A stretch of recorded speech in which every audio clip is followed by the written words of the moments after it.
একটা কথা আজকে বলার জন্য এলাম, বিশেষ করে প্রতিবাদ বলতে পারো বন্ধুরা। তো এই যে স্ক্রিনে দেখতে পাচ্ছ যার ছবি, ওনার কথা, ওনার ব্যাপারেই কিছু কথা আর কি বলবো বলে এলাম।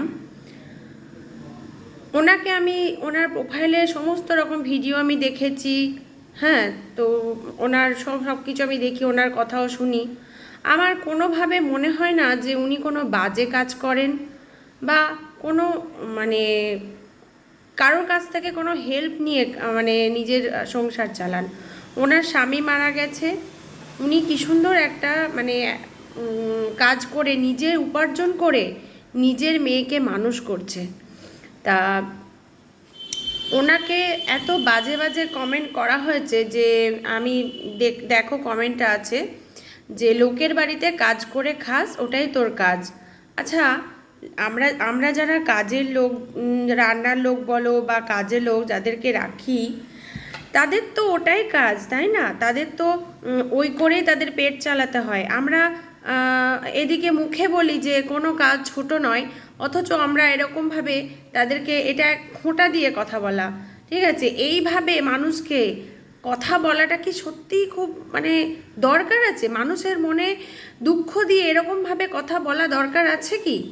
আমি 100% শিওর যে এরকমভাবে কমেন্টটা করেছো না, তুমিও ঠিক ফেরত পাবে, রিটার্ন পাবে। কারণ যে যেরকম কর্ম করে তাকে ঠিক সেরকমভাবে সেটা রিটার্ন পেতে হয়, ঠিক আছে?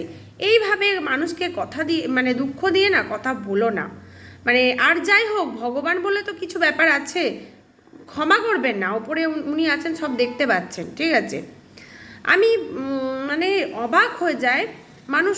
উনি কিছুদিন আগে বিয়ে করেছিলেন, উনি উনি একজন প্রাপ্তবয়স্ক মানুষ। উনি কি ওনার লাইফে উনি কি করবেন সেটা সম্পূর্ণ ওনার ব্যাপার, ঠিক আছে? এটা কারোর ফেসবুকে কাজ করার অধিকার সবার আছে। মোবাইল আমার নিজের মোবাইল, আমি ফেসবুকে কাজ করব কি করব না সেটা আমার পার্সোনাল ব্যাপার। আমি যদি কোনো বাজে ভিডিও বানাই, কোনো নোংরা ভিডিও বানাই, সেক্ষেত্রে কথা বলা যেতেই পারে। কিন্তু আমি নিজের দৈনন্দিন যেগুলো করি ব্লগগুলো, সেগুলো আমি যদি আপডেট করি, হ্যাঁ, সেখানে আমি যদি লোকের বাড়িতে কাজ করি, আমি খারাপ, আমাকে এরকমভাবে কমেন্ট কর, মানে এটা কোথাকার মানে কী ধরনের কাজ? মানে মানে অবাক লাগে আমার, বলতে অবাক লাগে। মানে এদের জন্যই তো তোমরা বাড়িতে অসুস্থ হলে পরে তখন কাজের লোকের দরকার, রান্নার লোকের দরকার, অথচ এদেরকে এরকমভাবে অপমান করা। একবারের জন্য মনে হয় না যে ওদেরও মন বলে একটা ব্যাপার আছে, ওদের খারাপ লাগতে পারে, ওদেরও মন মানসিকতা বলে একটা ব্যাপার, তোমাদের মেন্টালিটি। আমার তো মনে হয় যে এই ধরনের কমেন্ট করছে সে একেবারে যাচ্ছে তাই বাজে, তার ফ্যামিলি ব্যাকগ্রাউন্ড একেবারে ভালো না। যদি মানে তোমার কমেন্ট দেখেই বোঝা যাচ্ছে যে তোমার ফ্যামিলি ব্যাকগ্রাউন্ড কেমন, ঠিক আছে? আমি এবার থেকে ওনাকে নিয়ে কিছু ভিডিও করব। হ্যাঁ, তোমাদের কি মতামত কমেন্টসে অবশ্যই জানিও বন্ধুরা। তো দেখো কমেন্টসটা পড়ে।